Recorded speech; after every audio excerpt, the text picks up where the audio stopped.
الله وحده لا شريك له ونشهد أن سيدنا ونبينا وشفيعنا وحبيبنا وملجانا ومأوانا محمدا صلى الله تعالى عليه وسلم عبده ورسوله أرسله بالحق بشيرا ونذيرا وداعيا إلى الله بإذنه وسراجا منيرا أما بعد فقد قال الله تبارك وتعالى عز وجل في شان حبيبه ومحبوبه آمرا ومخبرا إن الله وملائكته يصلون على النبي يا أيها الذين آمنوا صلوا عليه وسلموا تسليما اللهم صل على سيدنا مولانا محمد وعلى آل سيدنا مولانا মুহাম্মদ। একটু মহব্বত পড়ে জবান খুলে সকলে দুরূদ শরীফ পড়ি আমরা। আল্লাহর হাবিব সাল্লাল্লাহু আলাইহি ওয়াসাল্লাম বলেছেন যে আমার উপর একবার দুরূদ শরীফ পাঠ করবে, আল্লাহ পাক তার উপরে 10 বার রহমত নাজিল করেন, তার জীবনের 10টি গুনাহ আল্লাহ মাফ করে দেন এবং তার 10টা মর্যাদা আল্লাহ বাড়িয়ে দেন। নবীজি এও বলেছেন মান নাসিয়া সালাতা আলাইয়া ফাকাদ আখতা তরিকাল জান্নাহ, যে ব্যক্তি আমার উপর দুরূদ শরীফ পড়তে ভুলে গেল সে বেহেশতের পথ ভুলে যাবে। সুতরাং মহব্বতে আমরা কয়েকবার দুরূদ শরীফ পাঠ করি। আল্লাহুম্মা সাল্লি আলা মাওলানা মুহাম্মদ ওয়া আলা আলি সাইয়্যিদিনা মাওলানা মুহাম্মদ ওয়া কুল্লুহুম মির রাসূলিল্লাহি মুলতামিসুন গরাফাম মিনাল বাহরি আও রাশাফাম মিনাদ দিয়ামি আল্লাহুম্মা সাল্লি মারহাবা মাওলানা মুহাম্মদ ওয়া আলা আলি সাইয়্যিদিনা মাওলানা মুহাম্মদ ইয়া মালিকি কুন শাফিঈ ফি ফাকাতি ইন্নী ফাকিরুন ফিল ওয়ারা লিগনাকা আল্লাহুম্মা সাল্লি আলা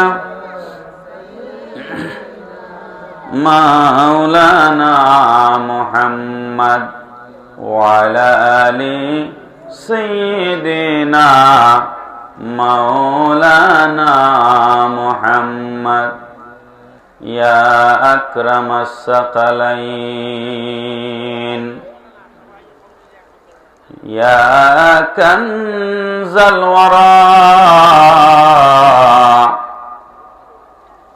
জুদলি বিজুদিকা ওয়ারদিনি বিরদাকা আল্লাহুম্মা সাল্লি সাইয়্যিদিনা মাওলানা মুহাম্মদ ওয়া আলা আলি সাইয়্যিদিনা মাওলানা মুহাম্মদ বালাগাল উলা বিকামালিহি কাশাফাদ দুজা বিজামালিহি حسنت جميع خصاله صلوا عليه وآله अगर नाम मोहम्मद रा नया वर्दे शफी आदम ना आदम याफते तौबाना नू अज़गरक नज्जैना बलगल उला बिकमालिही कशफद दुजा बिजमालिही हसनत जमीअ खसालिही सल्लु अलैहि व आलिहि मौलाया सल्ली व सल्लिम व बारिक अलैहि अऊज़ु बिल्लाहि मिनश शैतानिर रजीम बिस्मिल्लाहिर रहमानिर रहीम अलम नशरह लका सदरक व वदअना अन्का विज़रक अल्लज़ी अन्क़ज़ ज़हरक व रफ़अना लका ज़िक्रक फ़इन्न मअल उसरि युस्रन इन्न मअल उसरि युस्रा फ़इज़ा फ़रग़्त फ़ंसब व इला रब्बिका फ़रग़ब सदक़ल्लाहु मौलानाल अज़ीम व सदक़ रसूलुहुन नबियुल हबीबुल करीम।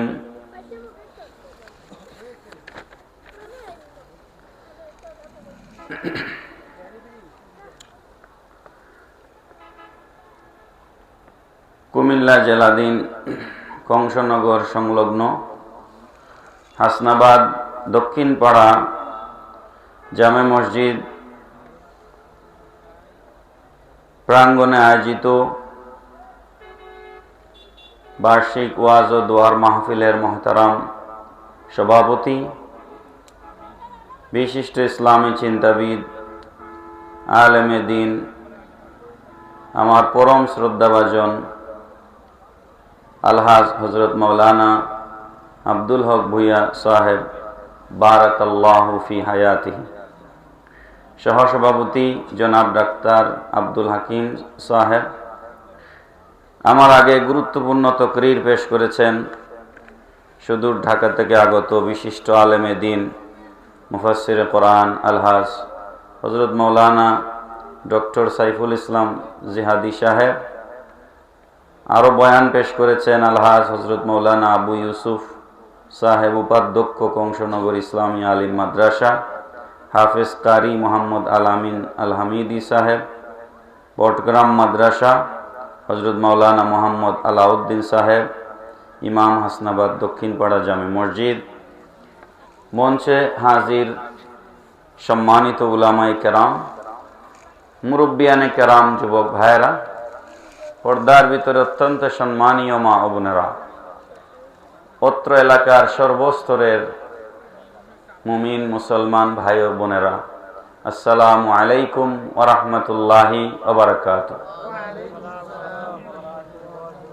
আল্লাহ পাক রব্বুল আলামিনের মহান দরবারে আলিশানে শুকর গুজার করি, কৃতজ্ঞতা প্রকাশ করি যে আল্লাহ রব্বুল আলামিন মেহেরবানি করে আজকের এই নূরানি মাহফিলে আমাদেরকে আসবার তৌফিক দান করেছেন। আল্লাহ পাক তৌফিক না দিলে কারো পক্ষে এখানে আসা সম্ভব হতো না। এই মুহূর্তে কত মানুষ হসপিটালে আছে, কত মানুষ মামলা মোকদ্দমায় জড়িয়ে দৌড়াদৌড়ি করছে, কত মানুষ রাস্তায় অ্যাক্সিডেন্ট করে পড়ে আছে। এরকম সমস্ত পরিস্থিতি থেকে হেফাজত করে শারীরিকভাবে সুস্থ রেখে আল্লাহ পাক আমাদেরকে আসার তৌফিক দান করেছে, ঠিক কি না? তাহলে আমরা আল্লাহ শুকরিয়া আদায় করার দরকার আছে না নাই? একটু উচ্চ আওয়াজে হৃদয়ের সমস্ত ভালোবাসা উজাড় করে মহব্বতের সাথে সকলে পড়ি আলহামদুলিল্লাহ। মুহতারাম হাজিরিন, আমার পরম শ্রদ্ধাভাজন আলহাজ মাওলানা আব্দুল হক ভুইয়া সাহেব, ওনার পরিচয়ের সূত্রে আমি আপনাদের এখানে এসেছি। কোথায় সিলেট আর কোথায় কুমিল্লা কংসনগর। এদেশে আরো বহু আলেম আছেন যারা ওয়াজ করেন, শত শত উলামায়ে কেরাম প্রতি রাতেই বয়ান করছেন। আমাকে এখান থেকে সিলেট থেকে আসতে হলো কেন? এটা শুধুমাত্র উনার মহব্বত। উনি আমাকে মহব্বত করেন, ভালোবাসেন, এজন্য আমাকে এখানে নিয়ে এসেছেন। উনি শুরুতে বলেছেন যে কম সংখ্যক মানুষ নিয়ে আজকে আমার জীবনের অভিজ্ঞতা। আমি বলি কি, আমি তো শিক্ষক, আমি বিশ্ববিদ্যালয়ে পড়াই।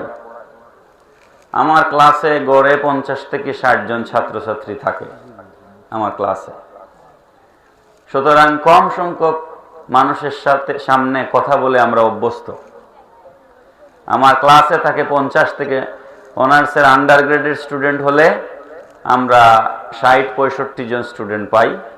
মাস্টার্সে সেটা গিয়ে টিকে 50-এর কম। তো আমি মাস্টার্সে 2 সেমিস্টার এই ক্লাস নেই। সুতরাং 30-40 জনের সামনে কথা বলেও আমরা অভ্যস্ত। আর আমরা যারা আছি এর মাঝে যদি একজনের ফরিয়াদ, মোনাজাত, দোয়া আল্লাহর দরবারে কবুল হয়ে যায়, তাহলে আজকের মাহফিল কামিয়াব হয়ে যাবে। ঠিক কিনা বলুন? আল্লাহ পাক আমাদের মজলিসে কাউকে না কাউকে ওলি বানিয়ে আমাদের সকলের দোয়াকে কবুল করে নিন। সবাই পড়ি আমিন। তারপরও আমি যেহেতু এত দূর থেকে এসেছি, একটা কৌতূহলও থাকবার কথা এলাকার মানুষের মধ্যে। সিলেট থেকে হুজুর আসবেন, আমি বলবো যে এই মাহফিল আগামীকাল আবার কায়েম হবে না, সম্ভব নয়। গতকালের মতো যদি আজকে বৃষ্টি হতো তাহলে আজকেও এই মাহফিল হতো না, ঠিক না? তাহলে আল্লাহ পাক সুযোগ করে দিয়েছেন। তো আপনারা যারা এখনো বাড়িঘরে রয়ে গেছেন, রাস্তাঘাটে ঘোরাফেরা করছেন, আমি অনুরোধ করব আপনারা চলে আসুন। 1-1.5 ঘন্টা আমরা কথা বলবো। এরপরে চাইলেও আর এই প্যান্ডেল সাজিয়ে আমাকে বসানো যাবে না। সুতরাং আমরা এই সময় সুযোগ এটা আমরা হাতছাড়া করব না ইনশাআল্লাহ। আমার আগে যিনি বয়ান করেছেন তার বয়ান পুরাটা আমি ঘরে বসে শুনেছি। আমি মাগরিবের নামাজ জামাতে আপনাদের মসজিদে এসে পড়েছি। ওনার বক্তব্যের কথা মাথায় রেখে আমি যেন ওভারল্যাপিং না হয়, উনি যা বলেছেন তাই যেন আমি না বলি, এই জন্য আমি কোরআনুল কারীমের একটা সূরা তেলাওয়াত করেছি। সূরাটার নাম হচ্ছে সূরা ইনশিরাহ। সূরা ইনশিরাহ ছোট্ট একটা সূরা, যেটাকে আমরা আলাম নাশরাহ লাকা সূরা বলি আমাদের আঞ্চলিক ভাষায়। এই সূরা মক্কাতুল মুকাররমায় নাজিল হয়েছে। এই সূরার ভিতরে 8টি আয়াতে কারিমা রয়েছে এবং একটি রুকু রয়েছে। এই সূরার আলোকে আমার আগের বক্তা আল্লাহ রাব্বুল আলামিনের প্রতি আমাদের দায়িত্ব কেমন হওয়া উচিত, আল্লাহর বিধান আমরা কিভাবে মানব, এই বিষয়গুলো আলোচনা করেছেন। এই জন্য আমি আপনাদের সামনে নবী করিম সাল্লাল্লাহু তাআলা আলাইহি ওয়াসাল্লামের শান, মর্যাদা এবং নবীর উম্মত হিসেবে আমাদের কি মর্যাদা এবং আমরা আখেরি জামানার নবীর উম্মত হওয়ার কারণে আমাদের কি ফায়দা, এই দুটো বিষয়ে আমি সংক্ষেপে আল্লাহ পাক যতক্ষণ তৌফিক দেন আর আপনারা যতক্ষণ বসেন কথা বলার চেষ্টা করব, বলেন ইনশাআল্লাহ। মাহফিল সফল হয় বক্তা দিয়ে নয়, শ্রোতা দিয়ে। আপনারা না থাকলে আমি কথা বলবো কার সামনে? এই জন্য বয়ান নির্ভর করবে আপনাদের উপর। কি আমার সাথে কি আপনারা একমত?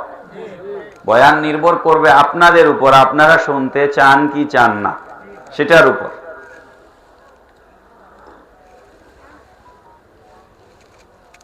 তাহলে আমাদের আলোচনা কিসের উপর হবে?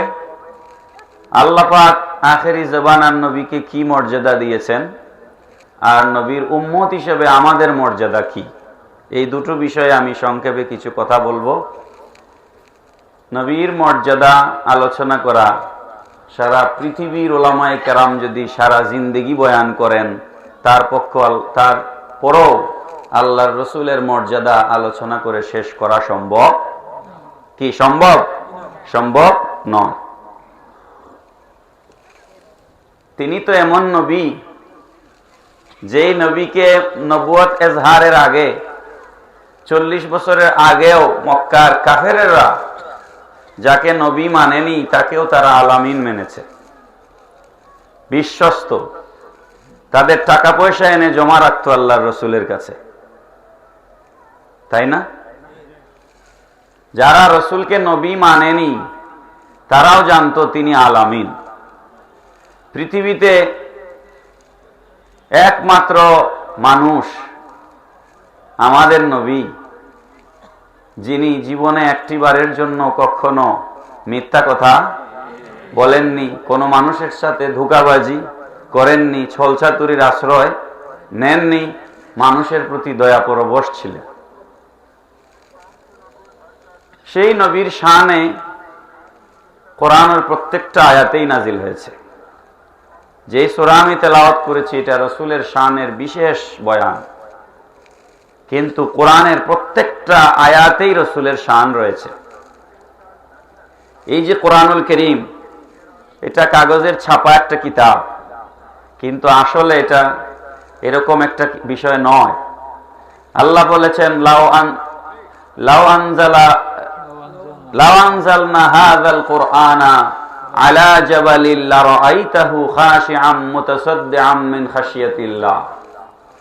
আল্লাহ পাক বলছেন, আমি যদি এই কোরআনকে পাহাড়ের উপর নাজিল করতাম তাহলে এই কোরআনের ভর সহ্য করতে না পেরে পাথরের পাহাড় চৌচির হয়ে যেত, পাউডার হয়ে যেত। সেই কোরআনকে আমি রসুলের উপর নাজিল করেছি। পড়েন সুবহানাল্লাহ। এই জন্য রসুলকে বলা হয় সাহেবে কোরআন, কোরআনের ধারক, কোরআনের বাহক, সাহেবে কোরআন। রসুল মক্কায়, কোরআন নাজিল হয়েছে মক্কায়। রসুল মক্কা ছেড়ে চলে গেছেন মদিনায়, কোরআন নাজিল হয়েছে মদিনায়। আল্লাহর রসুল জিবরিলের পেছনে ছোটাছুটি করেন নাই, বরং জিবরিল আমিন রসুলের পেছনে ছোটাছুটি করেছেন। পড়েন না সুবহানাল্লাহ। রসুল গুহায়, জিবরিল চলে গেছেন গুহায়। রসুল মক্কায়, কোরআন মক্কায়। রসুল মদিনায়, কোরআন মদিনায়। এই জন্য কোরআনের সূরাগুলো দুই ভাগে বিভক্ত, কিছু সূরা মক্কি আর কিছু সূরা মাদানী। আল্লাহর রসুল যখন মক্কায়, কোরআন মক্কায়। রসুল যখন মদিনায়, কোরআন মদিনায়। প্রিয় হাজিরিন, কোরআনুল কারীম নাজিল হচ্ছে, খুব লক্ষ্য করবেন কথাটা। আপনারা নাম শুনে থাকবেন মরিস বুকাইলি, একজন ইউনিভার্সিটির প্রফেসর ছিলেন। মরিস বুকাইলি, তিনি তার এক বন্ধুকে বললেন যে তুমি আমাকে তোমাদের একটা কোরআন শরীফের একটা কপি দাও। মরিস বুকাইলি কে তার বন্ধু কোরআন শরীফের কপি দিলেন। দেওয়ার পর তিনি এটা পড়তে শুরু করলেন, ইংরেজি অনুবাদ। তো তার এক পর্যায়ে মনে হলো, আমি যে অনুবাদটা পড়ছি এটাই যে সঠিক, তার প্রমাণ কি? যিনি অনুবাদ করেছেন তিনি তো সঠিক অনুবাদ নাও করতে পারেন। তার মধ্যে সন্দেহ তৈরি হলো। তিনি চলে গেলেন আল আজহার ইউনিভার্সিটিতে, গিয়ে তিনি আরবিক ভাষার উপরে কোর্স কমপ্লিট করলেন 4 বছর। 4 বছর পড়লেন আরবি ভাষা। আরবি ভাষা পড়ার পর তিনি দেশে ফিরে গেলেন। আমেরিকান ভদ্রলোক। দেশে ফিরে গিয়ে তিনি কোরআনের নিজেই অনুবাদ করা শুরু করলেন ইংরেজিতে। অনুবাদ করতে তার সময় লাগলো আরো 4 বছর। 8 বছর ধরে তিনি কোরআনের পিছনে জীবনের গুরুত্বপূর্ণ সময় ব্যয় করলেন। আমরা অনেক মুসলমান আছি যারা এই কোরআন শরীফের ভিতরে আল্লাহ কি নাজিল করেছেন জীবনেও খুলে দেখার প্রয়োজন মনে করি নাই। হ্যাঁ, যারা পড়াশোনা করতে পারেন নাই, মাদ্রাসায় যেতে পারেন নাই, যারা একদম লেখাপড়া জানেন না, তাদের ব্যাপার ভিন্ন। কিন্তু যারা পড়াশোনা জানেন, বাংলা পড়তে জানেন, তাদের তো উচিত কমপক্ষে কোরআন শরীফের অনুবাদটা পড়া। প্রতিদিন 5টা আয়াত করে হলেও পড়া আমাদের উচিত। বুকাইলি 8 বছর মেহনত করে কোরআনের অনুবাদ করলেন, 4 বছরে ভাষা শিখলেন। এখন তো আমাদের দেশে ইউটিউব, ফেসবুক, মুফতি ভর্তি। জীবনে মাদ্রাসার বারান্দায় যায় নাই, সূরা ইখলাসের অনুবাদ জানে না, সেও ফতোয়া দেয়। এই সময় চলতেছে না এখন। অথচ একটা ইংরেজ ভদ্রলোক, আমেরিকান ভদ্রলোক, সে কোরআন শরীফকে কতটা আমানতদারিতার সাথে সে কোরআনের অনুবাদ করছে, আগে ভাষা শিখেছে। আর আমরা এখন মক্তবের হুজুর ও মুফাসসিরে কোরআন। সে 8 বছর মেহনত করে কোরআনের অনুবাদ করলো। বুকাইলির কাছে শত শত চিঠি আসা শুরু হয়েছে। তার বন্ধুরা চিঠি লিখছে যে, বুকাইলি তুমি কি পাগল হয়েছো? তুমি যদি মুসলমানদের এই কোরআনকে অনুবাদ না করে তোমার এই জীবনের যে 8 বছর তুমি কোরআনের পেছনে নষ্ট করলে, এই সময়ে যদি তুমি কবিতা লিখতে, নাটক লিখতে, গল্প লিখতে, উপন্যাস লিখতে, তাহলে আমাদের মনে হয় এতদিনে তুমি সাহিত্যে নোবেল পুরস্কার পেয়ে যেতে। কি পেয়েছো তুমি এই কোরআনের ভিতরে? উলামায়ে কেরাম যারা আছেন তারা বুঝবেন, এটাকে বলা হয় জওয়াবে মুকদ্দার।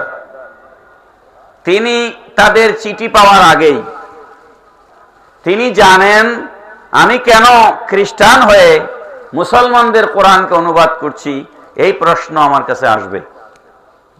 এটা তিনি জানেন না, এই জ্ঞান কি তার নাই? এই প্রশ্ন আমার কাছে আসবে, কেউ না কেউ আমাকে প্রশ্ন করবে যে আপনি কেন মুসলমানদের কিতাব অনুবাদ করলেন। এই জন্য তিনি সূরা নাসের অনুবাদ যেদিন শেষ করেছেন, অনুবাদ শেষ করার সাথে তার এই প্রশ্নের জবাবও দিয়ে রেখেছেন। সুবহানাল্লাহ পড়ুন, বড় করে বলেন সুবহানাল্লাহ। কি লিখেছেন বুকাইলি? মরিস বুকাইলি লিখছেন, when I open the Holy Quran, I see Prophet Muhammadur Rasulullah sallallahu alayhi wasallam. Bucaille বলছেন, হে আমার বন্ধুরা, ও দুনিয়ার মানুষেরা, তোমরা আমাকে প্রশ্ন করতে পারো কেন আমি কোরআনের অনুবাদ করলাম, কি পেলাম এই কোরআনের অনুবাদ করে। আমি যেখানেই কোরআন খুলেছি, যেই পৃষ্ঠা উল্টিয়েছি, কোরআনের প্রতিটা পারায় পারায়, সূরায় সূরায়, আয়াতে আয়াতে, কোরআনের নুক্তায় নুক্তায় আমি মুসলমানদের নবী মুহাম্মদুর রাসূলুল্লাহকে দেখেছি। বড় করে বলেন না সুবহানাল্লাহ। এই কথার সমর্থন হাদিস শরীফে আছে, বুখারী শরীফের হাদিস। সিদ্দিক আকবর, ফারুক আজম, উসমান গনি জিন্নুরাইন, মওলা আলী শের খুদা কাররামাল্লাহু ওয়াজহুল কারীম, এই সমস্ত বিখ্যাত বিখ্যাত সাহাবীরা, আল্লাহর নবীর স্ত্রী আমাদের মা আম্মা জান আয়েশা সিদ্দিকা রাদিয়াল্লাহু তাআলা আনহার কাছে গিয়েছেন। গিয়ে বলছেন, আমরা তো দিনের বেলা আল্লাহর রাসূলের সাথে চলাফেরা করি, রাসূল রাতে কি করেন আমরা অনেকটাই দেখি না, জানি না। একজন মানুষের পেছনটা তার স্ত্রী ছাড়া আর কেউ সব থেকে ভালো জানে না। আমি এমদাদ সাহেব এখানে মাইকের সামনে এসে বসেছি, সুন্দর জামা কাপড় পরে, চেহারা সুন্দর। আমি মেহনত মাটি কাটি না, রিক্সা চালাই না। আমি রিক্সা চালাইলে আমার চেহারা এত সুন্দর থাকতো না। কথা ঠিক না বেটি? এই যে সুন্দর চেহারা আপনি আমার দেখছেন, মাইকের সামনে বসেছি আপনাদের সামনে, আমার চরিত্রটা কেমন এটা আপনি জানেন না, এটা কিছুটা আমার স্ত্রী জানবে। কথা ঠিক কি না? এরকম বহু আলেম আছেন সমাজে যারা অনেক সুন্দর সুন্দর কথা বলেন, কিন্তু চরিত্র অত্যন্ত থার্ড ক্লাস। আমাদের সমাজে এরকম বহু আছে। আমি কাউকে সমালোচনা করব না, আমাদের সংশোধনের জন্য বলছি। সাহাবায়ে কেরাম এসে আরজ করছেন, আম্মা জান আপনি মেহেরবানি করে আমাদেরকে বলুন তো রসুলের চরিত্র কেমন। কি প্রশ্ন করেছেন? চরিত্র সম্পর্কে প্রশ্ন করেছেন। রসুলের চরিত্র কেমন?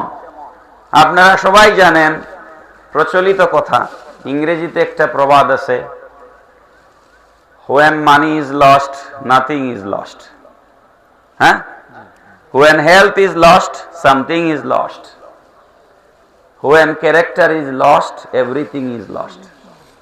ঠিক নেই? যখন টাকা হারায় কিছুই না, এটা আবার রিকভার করা যাবে চেষ্টা করলে। স্বাস্থ্য নষ্ট হলে কিছু তোমার ক্ষতি হলো, আর যখন চরিত্র নষ্ট হলো তোমার আর কিচ্ছু রইল না। ওয়া ইন্নাকা লাআলা খুলুকিন আযীম। আল্লাহ পাক কোরআন শরীফে বলছেন, ইয়া রাসূলুল্লাহ সাল্লাল্লাহু আলাইহি ওয়াসাল্লাম আমি আপনাকে চরিত্রের মহান আসনে অধিষ্ঠিত করেছি। পড়েন সুবহানাল্লাহ। চরিত্রটা কি একটু বুঝাইয়া দিব? মানুষের চরিত্র চার প্রকার। কয় প্রকার? চার প্রকার।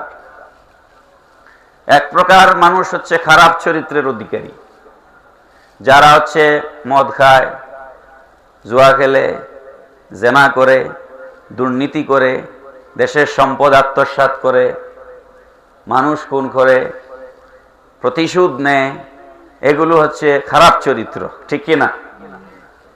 যা যা খারাপ আছে সংক্ষেপে বললাম।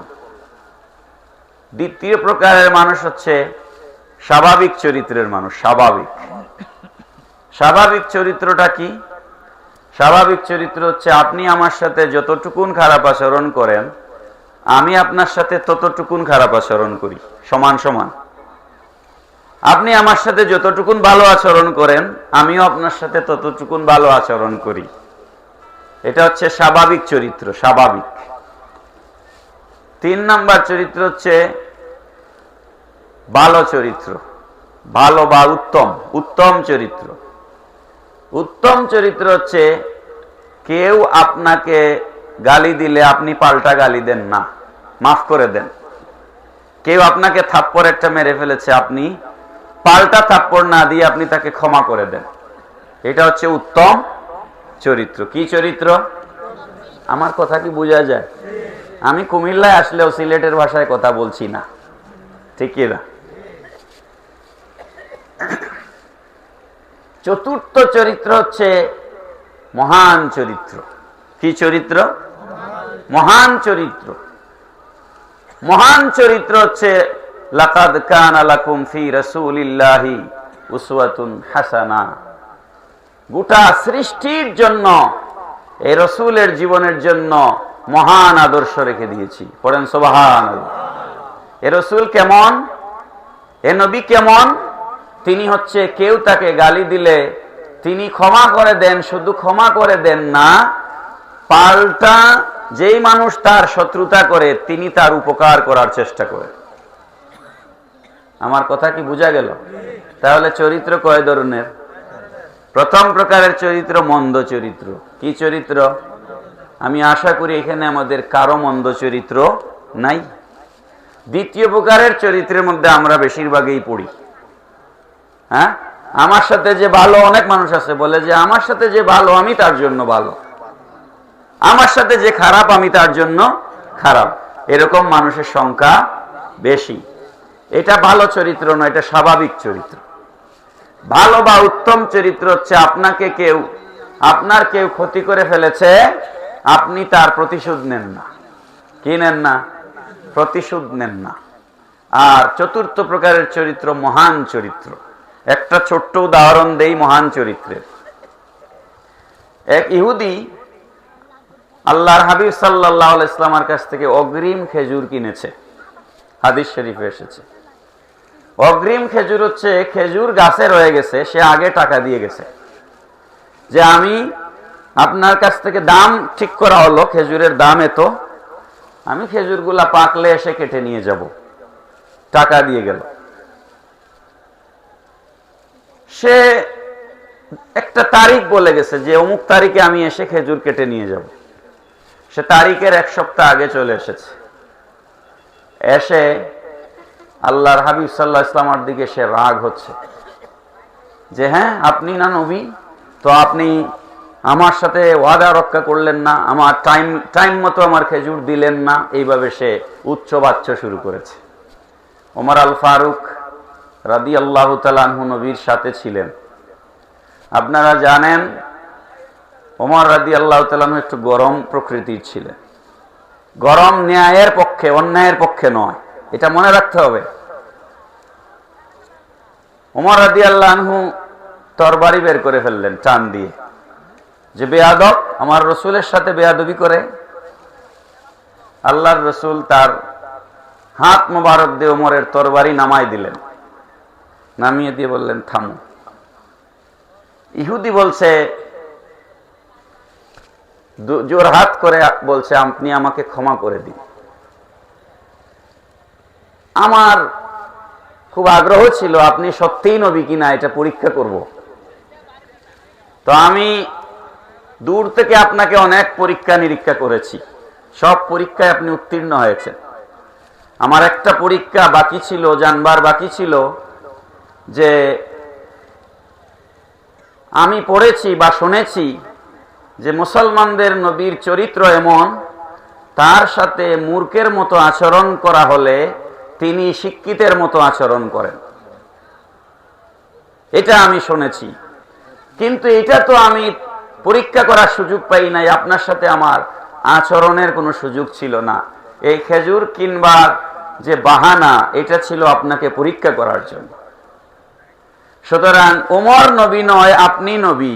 এটা ওমরের তরবারি বের করাই বোঝা গেছে ওমর নবী নয়। আর আপনি যে তার তরবারি নামিয়ে দিয়েছেন, এতে বোঝা গেছে আপনি নবী। বড় করে বলেন সুবহানাল্লাহ। এবার সে কলমা পড়ে মুসলমান হয়ে গেল, পড়েন সুবহানাল্লাহ। নবীজি বললেন, ওমর, তার যে পাওনা খেজুর আছে সব দাও, আর তার সাথে তুমি যে তার সাথে খারাপ আচরণ করলে, তরবারি বের করে ফেললে টান দিয়ে, এটার কাফারা হিসাবে এক জুড়ি খেজুর অতিরিক্ত দাও। পড়বেন না সুবহানাল্লাহ? তুমি যে তার সাথে তরবারি বের করে ফেললে তার দিকে, এটার কাফারা দিতে হবে না? এটার কাফারা দাও, এক জুড়ি খেজুর তাকে অতিরিক্ত দিয়ে দাও। সুবহানাল্লাহ, সুবহানাল্লাহ। তো আল্লাহর রসুলের আদর্শ ছিল মহান, কি মহান আদর্শ। সেই নবীর চরিত্র সম্পর্কে সাহাবায়ে কেরাম জানতে এসেছেন। মনে আছে কি আপনাদের কথাগুলো? আমি কোথায় ছিলাম? সেই নবীর চরিত্র সম্পর্কে সাহাবায়ে কেরাম জানতে এসেছেন। কার কাছে?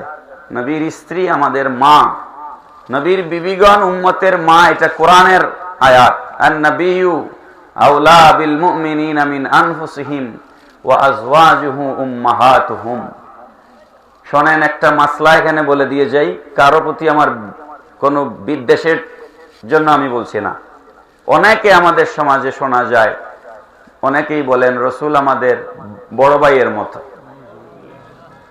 শোনেন, কোরআন শরীফের এই আয়াত যদি আপনি বুঝেন এবং তাফসীর পড়েন, কোন মুসলমান রসুলকে ভাই বলতে পারে না।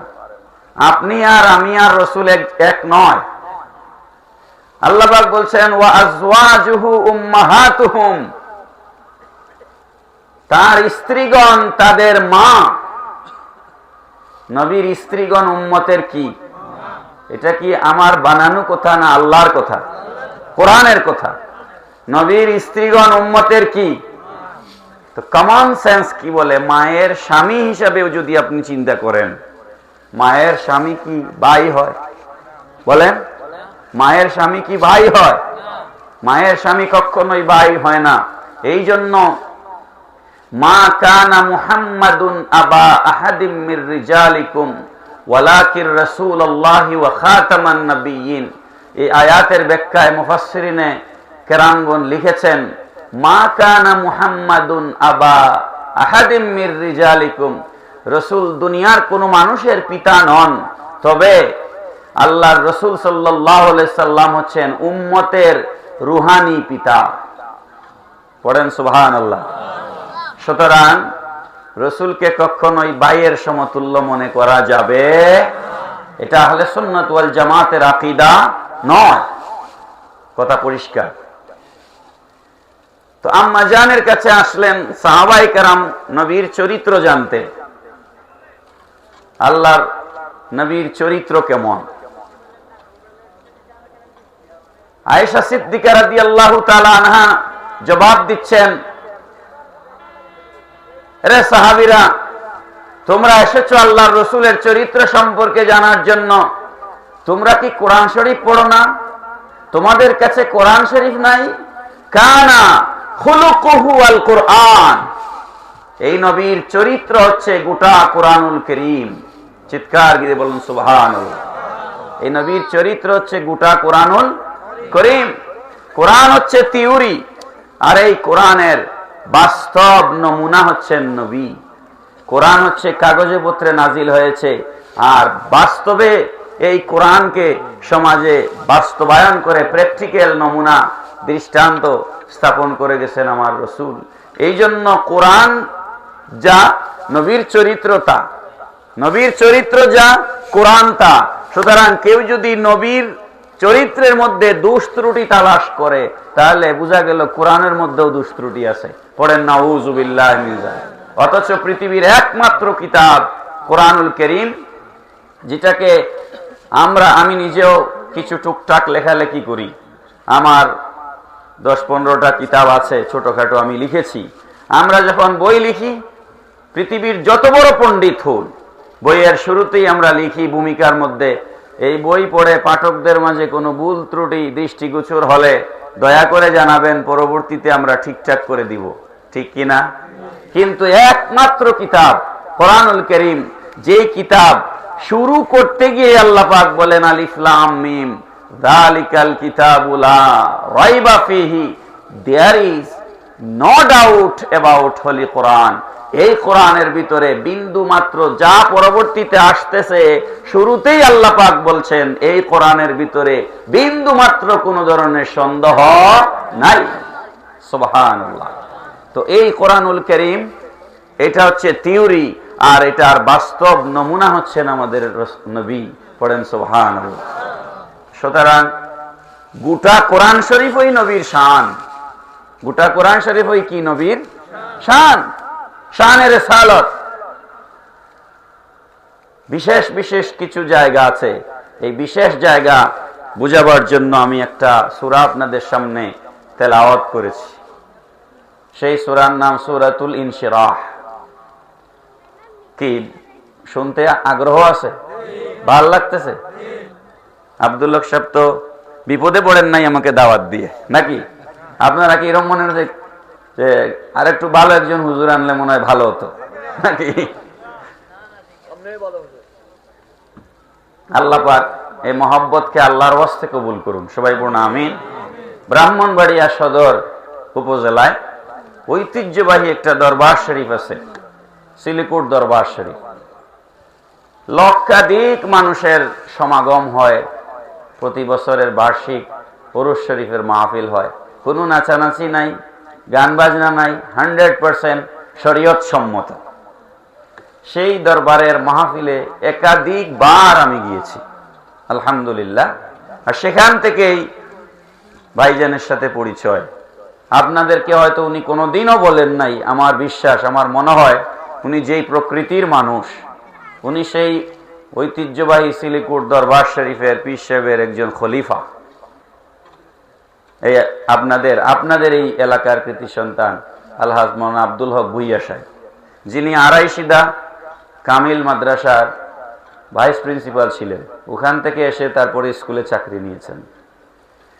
তো উনি একজন এলমে তাসাউফের মানুষ। আল্লাহ পাক ওনার খেদমতকে কবুল করুন, সবাই পড়ি আমিন।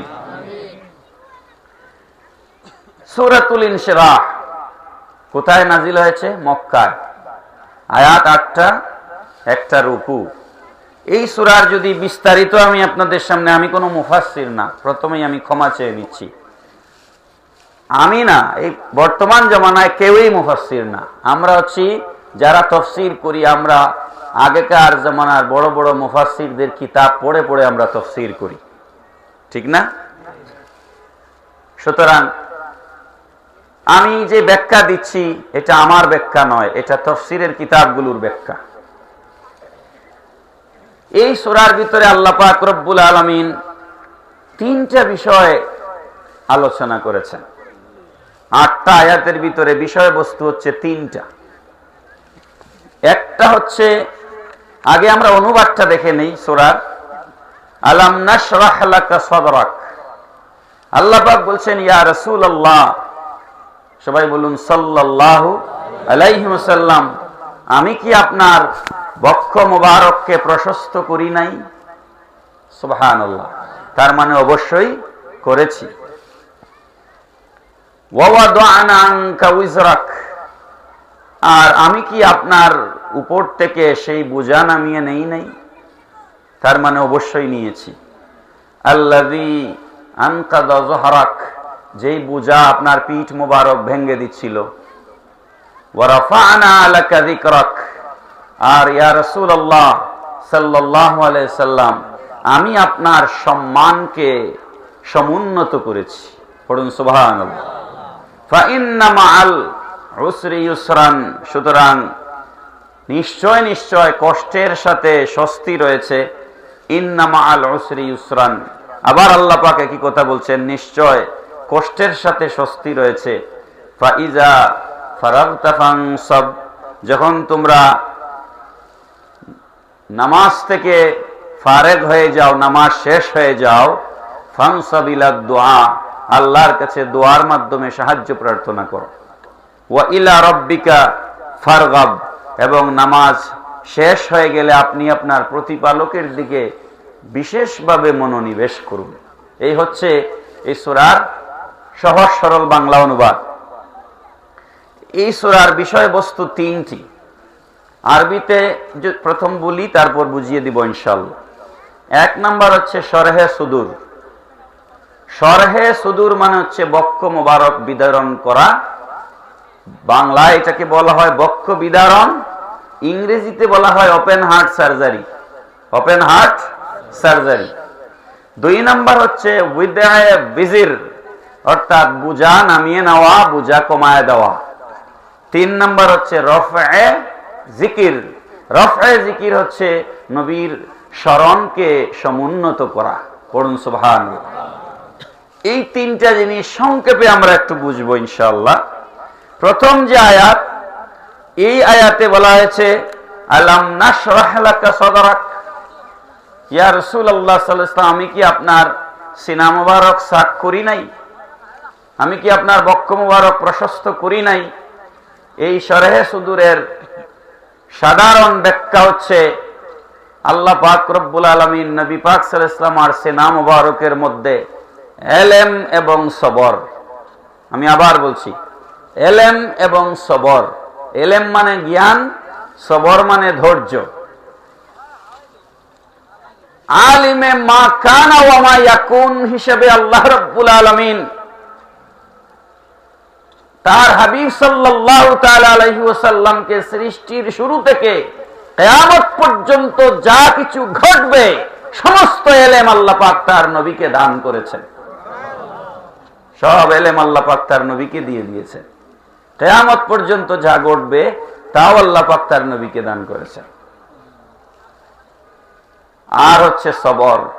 এই নবীকে আল্লাহ পাক এমন ধৈর্য দিয়েছেন, এই ধৈর্য আল্লাহ এই জমিনে আর কাউকে দেন নাই। যেই ধৈর্যের পরিচয় আল্লাহ পাক আল্লাহর হাবিব উহুদের ময়দানে দিয়েছেন, দান মোবারক শহীদ হয়ে গিয়েছে।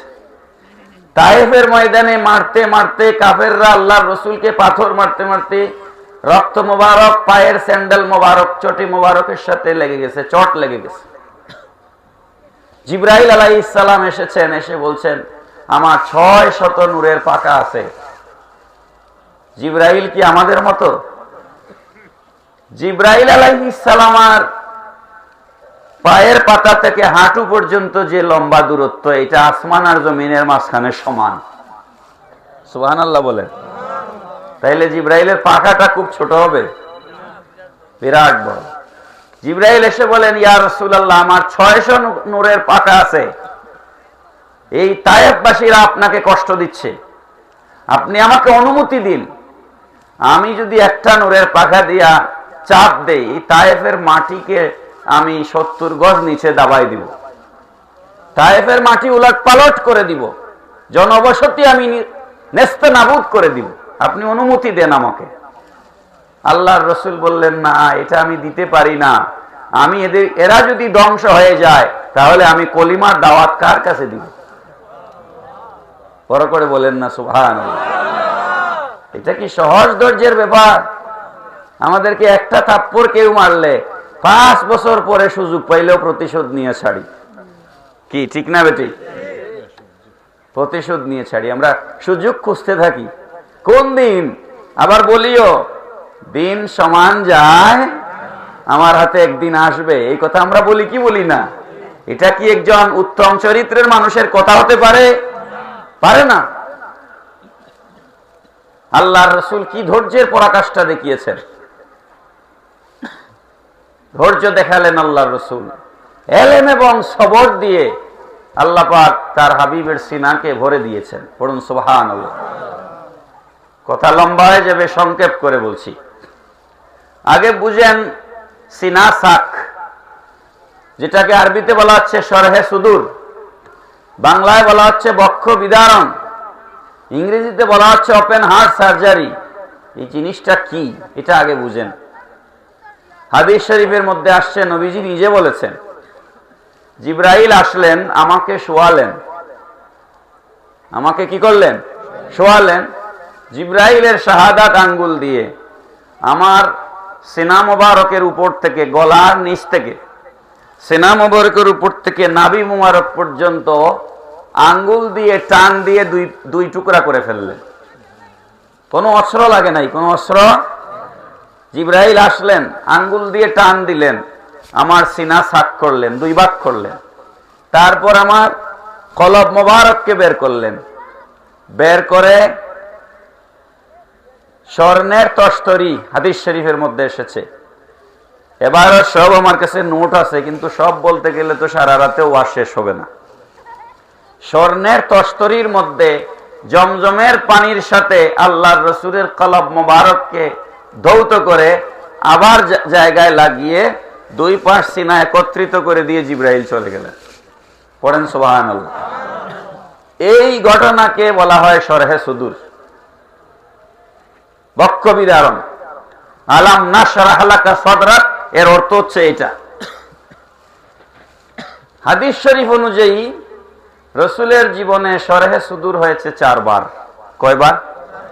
4 বার নবীর জীবনের সিনা সাক হয়েছে, 4 বার। একবার হচ্ছে বয়স 3 থেকে 4 বছর ছিল আল্লাহর রাসূলের বয়স, হালিমাতুস সাদিয়া রাদিয়াল্লাহু তাআলা আনহার বাড়িতে থাকা অবস্থায়। দ্বিতীয়বার একবার হয়েছে, তখন নবীজির বয়স 10 বছর। তৃতীয়বার একবার হয়েছে যেদিন কোরআনুল কারীম নাজিল হয়। আর চতুর্থবার সিনা সাক হয়েছে মেরাজ শরীফের রাতে। পড়েন সুবহানাল্লাহ। কয়বার? আমি আশা করছি আমি যে কথাগুলো বলছি এগুলো আপনারা মনে রাখতে পারবেন, কারণ আমি যেভাবে ক্লাস করাই ওইভাবেই কথা বলতেছি, ঠিক না? আমার ছাত্রদের সামনে যেভাবে কথা বলি, আমার ওয়াজের আমার হুজুর জানেন আমি এভাবেই চেলিকুট যতবার আসছি এভাবেই কথা বলি, ওয়াজ করি। কালকে এক জায়গায় মাহফিলে ছিলাম, এটা সিলিকুট দরবার শরীফেরই মাহফিল। খুব বাজে একটা মাইক ছিল, কিন্তু আজকের মাইকটা খুবই সুন্দর, আলহামদুলিল্লাহ। এই মাইক ভালো না থাকলে আজকে কথাই বলতে পারতাম না। সিলেটের কিছু আঞ্চলিক কথা বলে আরো সুন্দর লাগবে। আচ্ছা, দেখা যাক ইনশাআল্লাহ। রাত কিন্তু মাত্র 9:15 বাজে। আপনারা তো বিরক্ত হওয়ার কথা না। মিলাদ, মোনাজাত, দোয়া সব 11টার মধ্যে শেষ হবে ইনশাআল্লাহ। ইনশাআল্লাহ। সুতরাং ধন্যবাদ দেই আপনাদেরকে, বিশেষ করে আব্দুল হক হুজুরকে, যে মাহফিলটা যেভাবে আপনারা চালাচ্ছেন এটাই মাহফিলের নীতি। আমার সারা জীবনের সংগ্রাম করেও আমি রাত 2টার আগে মাহফিল শেষ করাতে পারি না। কালকে যে মাহফিলে ছিলাম এটা শেষ হয়েছে রাত 2টায়। রাত 2টায় মানুষের দেমাগে কি কোলাবে, কি শুনবে সে বলেন। অর্ধেক মানুষ ঘুমায় মাহফিলের মধ্যে। তো আপনারা খুব চমৎকার সময়ে মাহফিলের আয়োজন করেছেন, আলহামদুলিল্লাহ। তো নবীজির শরহে সুদূর সিনা সাক হয়েছে 4 বার। কয়বার? 4 বার। এই সিনা সাকের কারণ তাফসীরের কিতাবগুলোতে বিভিন্ন সময়ে বিভিন্নভাবে কারণ ব্যাখ্যা করা হয়েছে। তো সংক্ষেপ কথা আমি আপনাদের সামনে উপস্থাপন করছি। প্রথম কথা হচ্ছে, নবীজির কলব মোবারক বের করে জমজমের পানির সাথে নবীজির কলব মোবারককে মিক্সার দেওয়া হলো কেন? এটার কারণ বলেছেন মুফাসসিরিনে কেরামগণ, পৃথিবীর মধ্যে একমাত্র পানি জমজমের পানি, যেটাকে দাঁড়িয়ে পান করা মুস্তাহাব। আর পৃথিবীতে যত পানি আছে সব পানি বসে পান করা সুন্নত। এই জমজমের পানির এত দাম, যেটাকে অনার করে সম্মান করে দাঁড়িয়ে পান করতে হয়, এই সম্মান জমজমের পানির কোথা থেকে আসলো? নবীজির কলব মোবারকের স্পর্শে জমজমের পানি দামি হয়ে গেছে। সুবহানাল্লাহ। অনেককে বলতে শুনবেন, তাফসীর এরকম করবে, আপনি যখনই শুনবেন কোনো কথা আল্লাহর রাসূলের শানের বিরুদ্ধে যাচ্ছে, তখনই আপনি ধরে নেবেন এটা ভ্রান্ত তাফসীর। যেমন অনেকে বলে যে নবীজির কলবের ময়লা সাফ করা হয়েছে। পড়েন না উযুবিল্লাহ। নবীর কলবে কি কোনো ময়লা থাকতে পারে? বলেন থাকতে পারে? এটা 1 নাম্বার কারণ। দ্বিতীয় কারণ হচ্ছে, আল্লাহর রাসূল আহলে সুন্নাত ওয়াল জামাতের সারা পৃথিবীর আলেমদের মত হচ্ছে, রায় হচ্ছে, ফতোয়া হচ্ছে, আমাদের নবী হায়াতুন নবী। আমাদের নবী কি? রওজা আকদাস মুবারকে সশরীরে জিন্দা। আপনাদের কি এটা আকীদা আছে? আছে না নাই? নাকি মরে মাটির সাথে মিশে গেছে? রওজা আকদাস মুবারকে আমাদের নবী সশরীরে জিন্দা। সশরীরে জিন্দা এটা নবীজির সিনা সাকের দ্বারা প্রমাণ হয়। কিভাবে? হার্টের যত রোগী আছে, আমি গত এপ্রিল মাসে ইউরোপ সফরে ছিলাম, তো লন্ডন থেকে ফ্রান্সে গেলাম, আমার একটা কনফারেন্স ছিল। ফ্রান্স থেকে আমাদের কিছু ভাইয়েরা ডেনমার্কে কোপেনহেগেনে একটা মসজিদ আছে বাইতুল মুকাররম, সেখানে তারা আমাকে অনুরোধ করলেন একটা মাহফিল করার জন্য। তো আমি গেলাম ডেনমার্ক। ফ্রান্স থেকে ডেনমার্ক ফ্লাইটে মাত্র 1 ঘন্টা লাগে, কাছে।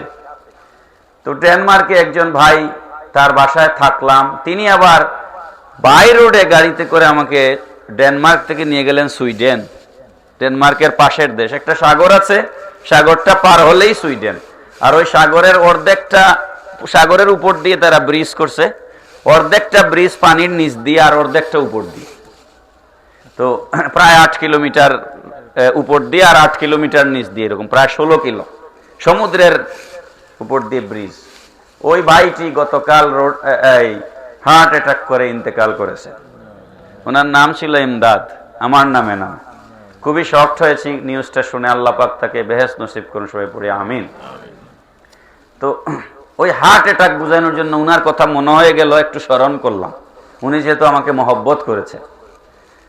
তো আমাদের দেশে যাদের হার্ট ব্লক হয়ে যায়, কারো কারো রিং পরানো লাগে, কারো কারো ওপেন হার্ট সার্জারি করা লাগে। অপারেশন থিয়েটারে যখন রোগীকে নেওয়া হয়, রোগীকে ডাক্তাররা অপারেশন করেন চেতন অবস্থায় না অবচেতন অবস্থায়? এই যে রোগীকে অজ্ঞান করা হয়, এটাকে মেডিকেলের ভাষায় বলা হয় অ্যানেস্থেসিয়া।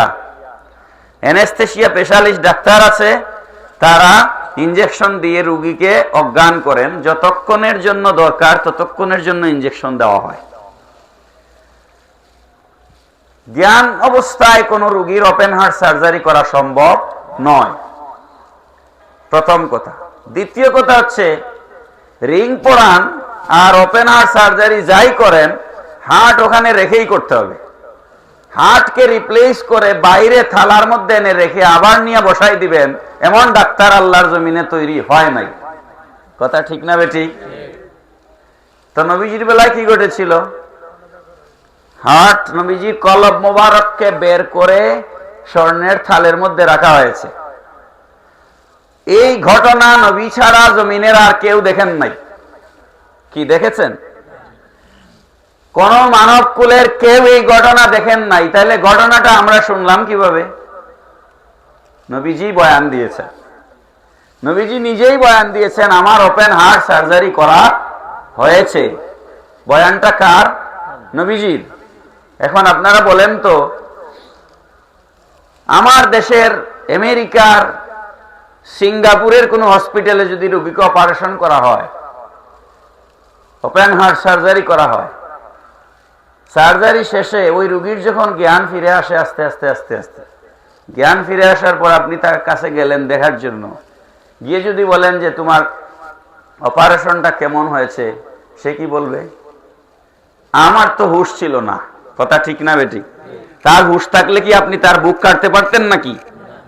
পারতেন না। তার মানে কি বোঝা গেল? আল্লাহর রসুল নিজেই তার ওপেন হার্ট সার্জারির বয়ান দিচ্ছেন। নবী পাক সাল্লাল্লাহু আলাইহি সাল্লাম কলব মোবারককে শরীর মোবারক থেকে বের করে আলাদা থালের মধ্যে নিয়ে রাখা হয়েছে, এটা নবী নিজ চোখ মোবারক দ্বারা দেখছেন, আমাদেরকে সেটার বয়ান দিচ্ছেন। এটার দ্বারা প্রমাণ হচ্ছে নবীজির দেহ মোবারক আলাদাভাবে জিন্দা, রূহ মোবারক আলাদাভাবে জিন্দা। আর না হলে নবী এটা দেখলেন কেমন করে, আর বয়ান দিলেন কেমন করে? শুধু আমাদের নবী না, সমস্ত নবীগণ হায়াতুন নবী, সব নবীগণ জিন্দা। এটা কি আপনাদের বিশ্বাস হয়? বিশ্বাস করার জন্য আমি একটা উদাহরণ দিলে সহজে বুঝতে পারবেন। নবীজি যখন মেহরাজ শরীফে যান, একদম এই লম্বা হাদিস শরীফ আছে, বিশাল বড় হাদিস। নবী যখন মেহরাজ শরীফে যান, তখন নবীজির মেহরাজ শরীফের একটা স্টেশন ছিল বাইতুল মুকাদ্দাস। আপনারা আলেমদের কাছ থেকে ওয়াজ শুনছেন না? একটা যাত্রা বিরতি ছিল কোথায়? ফিলিস্তিনের মসজিদে আকসা। বাইতুল মুকাদ্দাসে একটা যাত্রা বিরতি ছিল নবীজি। সেখানে যাত্রা বিরতিটা কেন দেওয়া হয়েছিল? বাইতুল মুকাদ্দাসে নবীকে কেন নেওয়া হলো? নবী যাবেন মক্কা থেকে আরশে মুআল্লায়। আরশে আজিমের বরাবর নিচে হচ্ছে খানায়ে কাবা। আপনি যদি স্কেল দিয়ে মাপেন, গোটা পৃথিবীর সেন্টার হচ্ছে কাবা শরীফ। সুবহানাল্লাহ। গোটা পৃথিবীর সেন্টার কাবা। আর এই কাবাকে সেন্টার্ড করা হয়েছে আরশে মুআল্লা থেকে, আরশে মুআল্লার নিচে। তো আল্লাহ পাক তার হাবিবকে মেরাজ শরীফে নিবেন। নবী কিন্তু বলেন নাই আমারে আপনি মেরাজে নেন। আমি কি আব্দুল্লাহ সাহেবকে বলেছি আমাকে আনেন? বলি নাই তো। তিনি দাওয়াত দিয়ে এনেছেন, এই হিসাবে আমি মেহমান, ঠিক কিনা?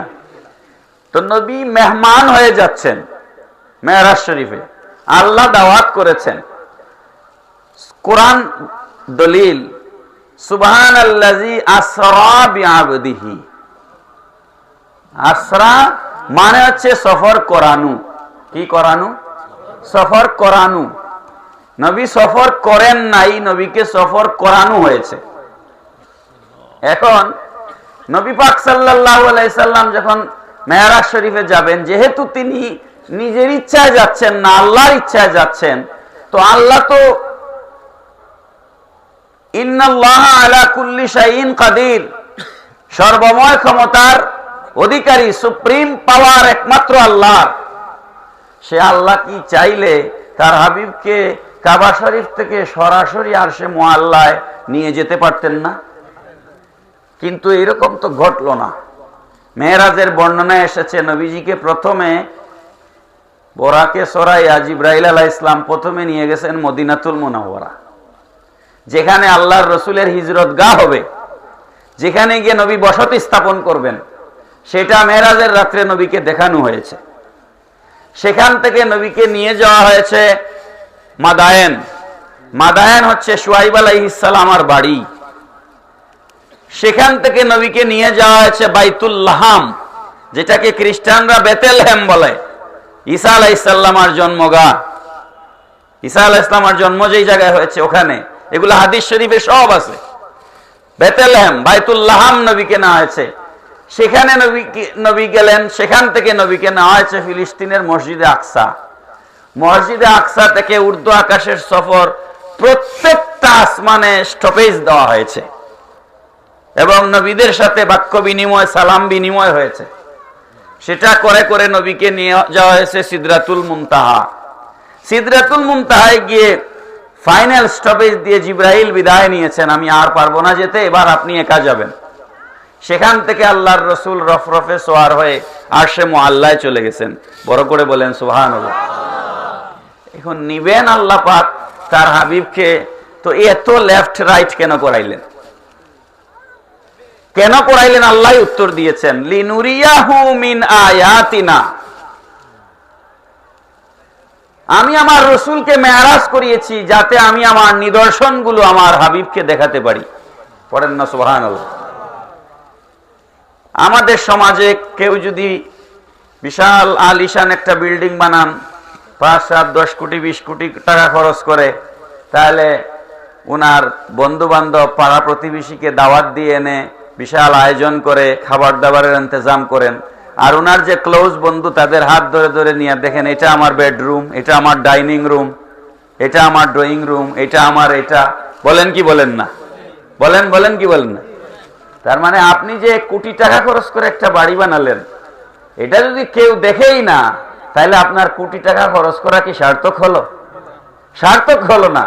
এই জন্য আল্লাহ পাক রব্বুল আলামিন বলেন, হাবিব আমার, এই আসমান, এই জমিন, এই আরশ, কুরসি, লৌহ কলম, 7 আসমান 7 জমিন, আমি আল্লাহ রব্বুল আলামিন যা কিছু সৃষ্টি করেছি, এই সব কিছু যদি কেউই যদি না দেখে, তাহলে আমার এগুলা বানানোর অর্থ কি? এই জন্য আমি মেরাজের রাত্রে আপনাকে সফর করাইছি, লিনুরিয়াহু মিন আয়াতিনা, আমার নিদর্শনগুলো আপনাকে দেখানোর জন্য। পড়েন সুবহানাল্লাহ। এই নিদর্শন দেখাবার জন্য আল্লাহ এদিক ওদিক করে করে, এদিক ওদিক করে করে নবীকে নিয়ে গেছেন আরশে আজিমে। পড়েন সুবহানাল্লাহ। আমার মেরাজের আলোচনা করা মূল মকসুদ নয়। আমি যেটা বলতে চাচ্ছি, উলামায়ে কেরামগণ বলেছেন, ফিলিস্তিনের মসজিদে আকসায় নবীকে নিয়ে যাওয়া হয়েছিল 3টা কারণে। ফিলিস্তিন নবীকে নেওয়ার দরকার কি? 3 কারণে নেওয়া হয়েছিল। কয় কারণ? একটু জেহেনে ঢুকাই দেন। 3টা কারণ। একটা কারণ হচ্ছে, হাদিস শরীফের মধ্যে এসেছে, লা তাশুদ্দুর রিহাল, আয় লা তুশাদ্দুর রিহালা ইল্লা ইলা সালাসাতা মাসাজিদ।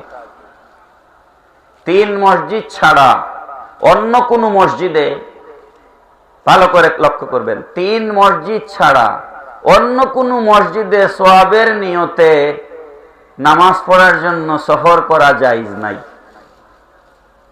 এই 3 মসজিদ কোনটা কোনটা? একটা হচ্ছে খানায়ে কাবা, 2 নম্বর নবীর মসজিদ, মসজিদে নববী শরীফ, আর 3 নম্বর মসজিদে আকসা। হাদিস শরীফে এসেছে, নবীজি বলেছেন, কেউ যদি কাবা শরীফে 1 রাকাত নামাজ আদায় করে 1 লক্ষ রাকাতের সওয়াব পাবে। কেউ যদি আমার মসজিদে এসে, মসজিদে নববী মদিনাতুন নবীতে এসে 1 রাকাত নামাজ আদায় করে 50,000 রাকাতের সওয়াব পাবে। আর কেউ যদি প্রথম কিবলা মসজিদে আকসায় গিয়ে 1 রাকাত নামাজ আদায় করে বাইতুল মুকাদ্দাসে ফিলিস্তিনে, সে 25,000 রাকাত নামাজ পড়ার সওয়াব পাবে। তো সহিহ হাদিস। প্রশ্ন হচ্ছে,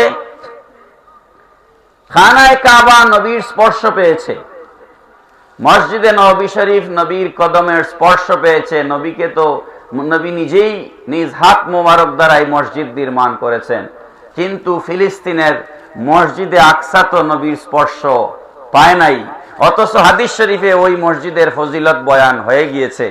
এই জন্য আল্লাহ পাক বলেন, হাবিব আমার, মেরাজ শরীফের রাত্রে সুযোগ বুঝে আমি আপনাকে মসজিদে আকসা সফর করায়া মসজিদে আকসাতে আপনার কদম মোবারকের ধুলি মোবারকের স্পর্শ লাগায়া মসজিদে আকসাকে দামি বানিয়ে দিয়েছি। নবীর ইজ্জত বাড়ানোর জন্য নবীর মসজিদে আকসায় যাওয়ার কোনো দরকার পড়ে না। নবী সৃষ্টিগতভাবেই শ্রেষ্ঠ, ঠিক কিনা বলেন? মসজিদের ইজ্জত বাড়ানোর জন্য আল্লাহ নবীকে নিয়ে গেছেন, সুবহানাল্লাহ। এটা প্রথম কারণ। দ্বিতীয় কারণ হচ্ছে, সমস্ত নবীগণ আপনাকে না দেখে আপনার নবুয়ত এবং রিসালতের সাক্ষ্য দিয়েছে। এই বয়ান করতে গেলে লম্বা সময় লাগবে, সংক্ষেপে বলছি। আল্লাহ পাক রব্বুল আলামিন বলছেন, وَإِذْ أَخَذَ اللَّهُ مِيثَاقَ النَّبِيِّينَ لَمَا آتَيْتُكُم مِّن كِتَابٍ وَحِكْمَةٍ ثُمَّ جَاءَكُمْ رَسُولٌ مُصَدِّقٌ لِّمَا مَعَكُمْ। আল্লাহ পাক বলছেন, স্মরণ করুন নবীগণ ওই সময়ের কথা যখন রূহ জগতে আমি আল্লাহ সমস্ত নবীদের কাছ থেকে একটা শপথ নিয়েছিলাম যে আমার আখেরি জামানার নবী তোমাদের সবার পরে জমিনে যাবেন, মুসাদ্দিকুল লিমা মাআকুম, তোমাদের সাথে আমি আদম থেকে ঈসা নবীকে যে কিতাব দিয়েছি, হিকমত দিয়েছি, নবুয়ত দিয়েছি, রিসালাত দিয়েছি, আমার এই নবী সবার শেষে গিয়ে সিল মেরে সমস্ত নবীদের নবুয়ত এবং রিসালতকে তসদিক করবেন, সত্যায়ন করবেন। পড়েন সুবহানাল্লাহ। এখন আপনাদের দায়িত্ব কি? নবীদেরকে আল্লাহ পাক বলছেন আপনাদের দায়িত্ব হচ্ছে লাতুমিনুন্না বিহি ওয়া লাতানসুরুন্না। দুইটা দায়িত্ব আল্লাহ পাক দিচ্ছেন। একটা হচ্ছে অবশ্যই অবশ্যই আমার এই নবীর উপরে আপনাদের সবাইকে ঈমান আনতে হবে, আর দুই নম্বর দায়িত্ব হচ্ছে আমার এই নবীকে সাহায্য করতে হবে। তো সব নবীরা ঈমান এনেছেন। হাদিস শরীফের মধ্যে এসেছে, আমরা কালিমা পড়েছি, সমস্ত নবীগণ আমরা যেই কালিমা পড়ে মুসলমান হয়েছি। নবীদের উম্মতদের কালিমা আলাদা ছিল, লা ইলাহা ইল্লাল্লাহু ইব্রাহিমু খলিলুল্লাহ, লা ইলাহা ইল্লাল্লাহু মুসা কালিমুল্লাহ, লা ইলাহা ইল্লাল্লাহু নূহু নাজিউল্লাহ, লা ইলাহা ইল্লাল্লাহু ঈসা রূহুল্লাহ। এইভাবে প্রত্যেক নবীর উম্মতেরা তাদের নবীদের উপরে ঈমান এনেছেন। কিন্তু আদম আলাইহিস সালাম থেকে ঈসা আলাইহিস সালাম পর্যন্ত সমস্ত নবীগণের কালিমা ছিল লা ইলাহা ইল্লাল্লাহু মুহাম্মাদুর রাসূলুল্লাহ। একটু জিকির পড়ুন, লা ইলাহা ইল্লাল্লাহ, লা ইল্লাল্লাহ, লা ইল্লাল্লাহ, সুবহানাল্লাহ, লা ইলাহা ইল্লাল্লাহ, সুবহানাল্লাহ, ওয়ালহামদুলিল্লাহ, লা ইলাহা ইল্লাল্লাহু মুহাম্মাদুর রাসূলুল্লাহ। পড়ুন সাল্লাল্লাহু আলাইহি ওয়াসাল্লাম। প্যারা হাজিরিন, অসুবিধা হয়? অসুবিধা হলে বলবেন। আমি বুঝছি আপনাদের ঠান্ডা লাগছে, কারণ আমি সোফায় বসছি তাও আমার পায়ে ঠান্ডা লাগতেছে, আর আপনারা বসেছেন মাটির উপরে। এটা যে কত বড় জিহাদ যে আপনারা মাটিতে বসে কোরআনের কথা শুনছেন। কোন নেতা নেত্রী এরকম ঠান্ডায় রাতের বেলা বক্তব্য দিতে আসলে আপনারা শুনবেন? কেউ যাবে না। এটা শুধুমাত্র দ্বীনের মহব্বতে, ইসলামের মহব্বতে, আল্লাহ এবং রসুলের মহব্বতে। আল্লাহ কবুল করুন, সবাই পড়ি আমিন। সব নবীগণ আমাদের নবীর উপরে ঈমান এনেছেন। আমাদের কলিমা আর সব নবীদের কলিমা একই কলিমা ছিল। প্রশ্ন রইল, আল্লাহ যে বললেন ওয়ালা তানসুরুন্না, আমার নবীকে সাহায্য করতে হবে, এটা কিন্তু আদম থেকে ঈসা সব নবীকে আল্লাহ বলতেছেন যে আমার নবী জমিনে যাবেন আপনাদের যাওয়ার পরে, আগে না পরে? পরে। তো এই নবীকে সাহায্য করতে হবে, তো তারা তো জমিনেই নাই, সাহায্য করবেন কিভাবে? প্রশ্নটা কি বুঝছেন? আমাদের নবী দুনিয়ায় আসবার 550 বছর আগে ঈসা আলাইহিস সালাম জমিন থেকে চলে গিয়েছেন। আমাদের নবী দুনিয়ায় আসবার 2500 বছর আগে ইব্রাহিম আলাইহিস সালাম দুনিয়া থেকে চলে গেছেন। এখন আপনারা বলুন তো, যিনি 2500 বছর আগে গত হয়েছেন তিনি নবীকে কেমনে সাহায্য করবেন? কিন্তু কোরআনে তো সাহায্য করার কথা বলা হচ্ছে। তাহলে এটার ব্যাখ্যা কি? এটার ব্যাখ্যা হচ্ছে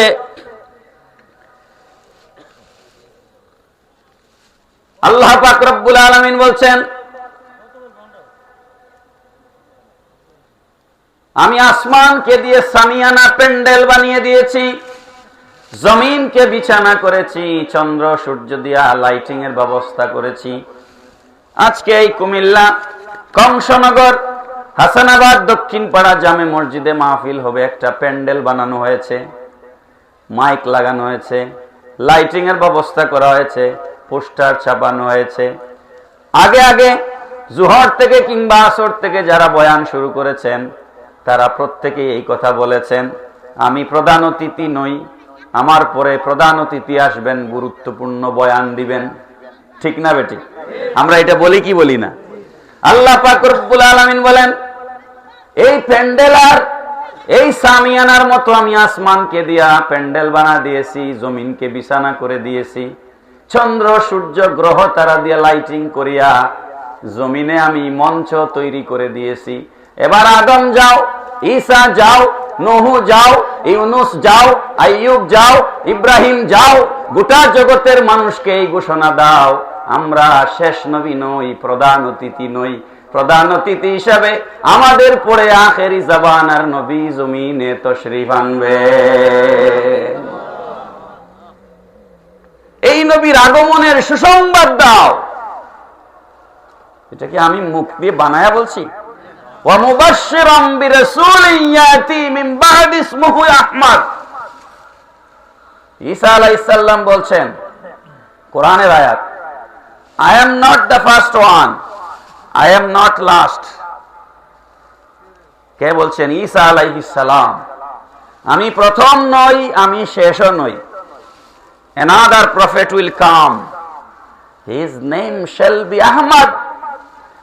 আমার পরে আরেকজন নবী জমিনে আসবেন, ইসমুহু ফিস সামাই আহমদ ওয়া ফিল আরদি মুহাম্মদ। আকাশবাসী ফেরেশতার জগতে এই নবী আহমদ নামে পরিচিত হবেন, জগতের মানুষের কাছে এই নবী মুহাম্মদ নামে পরিচিত হবেন। চিৎকার করে বলেন সুবহানাল্লাহ। আমাদের নবীর জন্মের আগে জমিনে মুহাম্মদ নামে কোনো মানুষ ছিল না।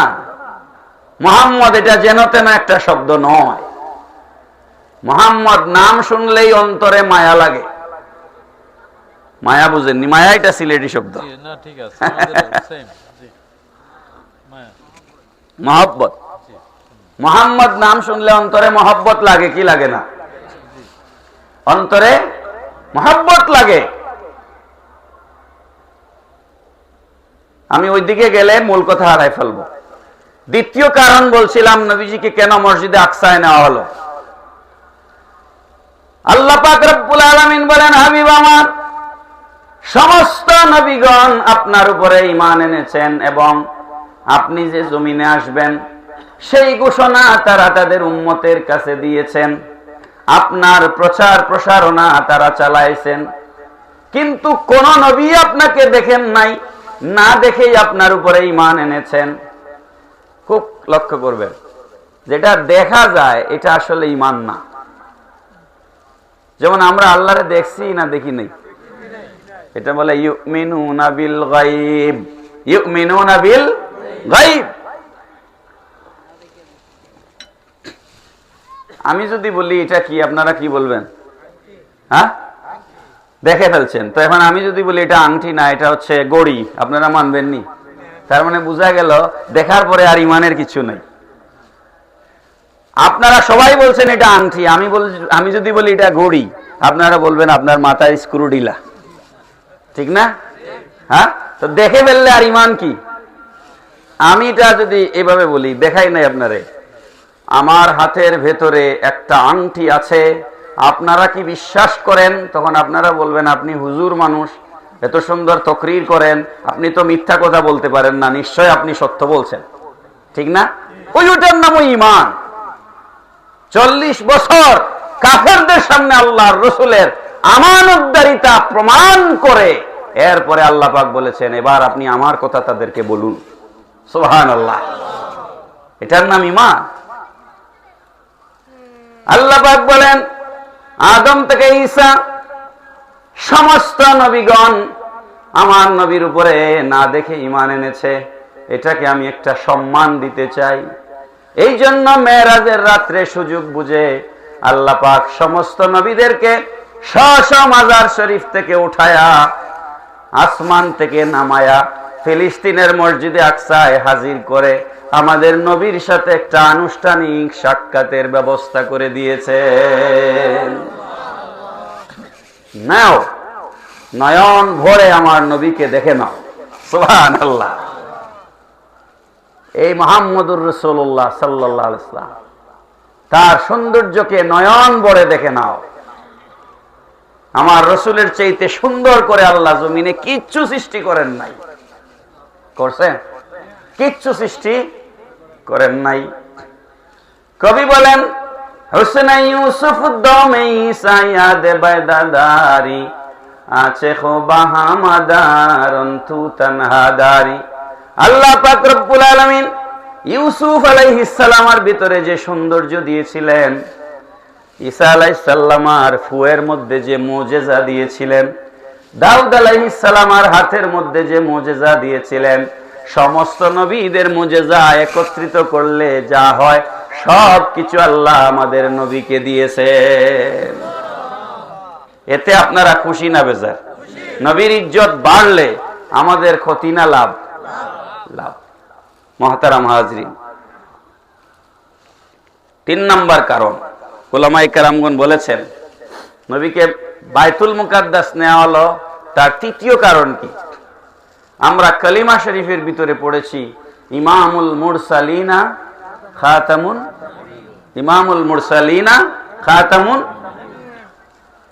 ইনি হচ্ছেন আমাদের নবী, হচ্ছেন রাসূলগণের ইমাম, রাসূলগণের ইমাম এবং শেষ নবী। কি নবী? শেষ নবী। বলেন তো আমাদের নবীর আগে অন্যান্য নবীরা গত হয়েছেন না আমাদের নবীর পড়েছিলেন? আগে। তাইলে আমাদের নবী কি তাদের ইমামতি করার সুযোগ পেয়েছেন? তাইলে ইমামুল মুরসালিন কথাটা কি সত্য হলো? এই কথাটা তো সত্য হলো না। ইমাম তো তাকে বলা হয় যিনি ইমামতি করেন। তো আমাদের নবী তো অন্য নবীদের রসুলদের ইমামতি করেন নাই, করবেন কিভাবে? হাজারো শত বছর আগে তারা দুনিয়ার থেকে চলে গেছেন। তাহলে কলিমা কি মিথ্যা হতে পারে? না। এই জন্য আল্লাহ পাক রব্বুল আলামিন মেরাজের রাত্রে ফিলিস্তিনের মসজিদে আকসায় সমস্ত নবীকে হাজির করে আমাদের নবীকে ইমাম বানায়া, সমস্ত নবীকে মুসল্লি বানায়া 2 রাকাত নামাজের ইমামতি করায়া প্র্যাকটিক্যালি বাস্তবে আমাদের নবীকে সমস্ত রাসূলগণের ইমাম বানায়া দেওয়া হয়েছে। আর আপত্তির সুযোগ। এখন আপনারা আমাকে উত্তর দিবেন। আমার মূল ওয়াজ এই জায়গায়। আমি হায়াতুন নবী বুঝানোর জন্য বলছিলাম একটা উদাহরণ দিব, মনে আছে? এখন বলেন নামাজ পড়তে সেজদা দেওয়া লাগে কি লাগে না? বাকিগুলা বাদ দেন, রুকু অন্য বৈঠক এগুলা, সেজদার কথা আসে। সেজদা হচ্ছে নামাজের পূর্ণতা। কিভাবে জানেন?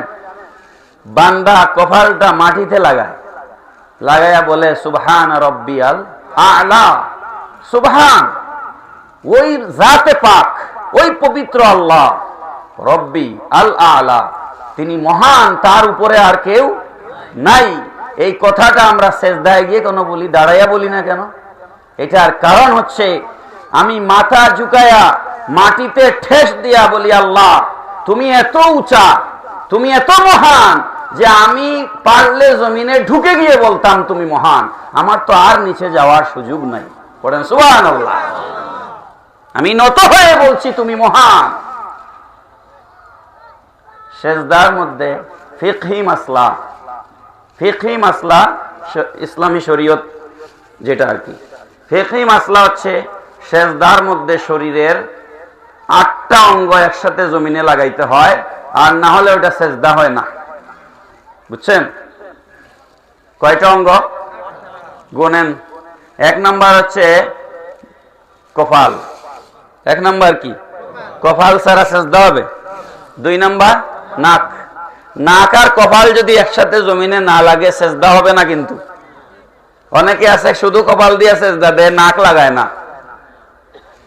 কপাল, নাক, 2 হাতের তালু সেজদার সময় লাগেনি, মাটিতে লাগানো, তাহলে 4, 2 হাঁটু, 6, 2 পা, কত হইল? 8। এই অষ্টাঙ্গ একসাথে জমিনে লাগায় সেজদা দিতে হয়।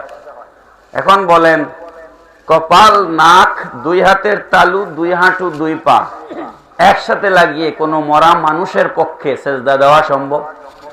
সম্ভব?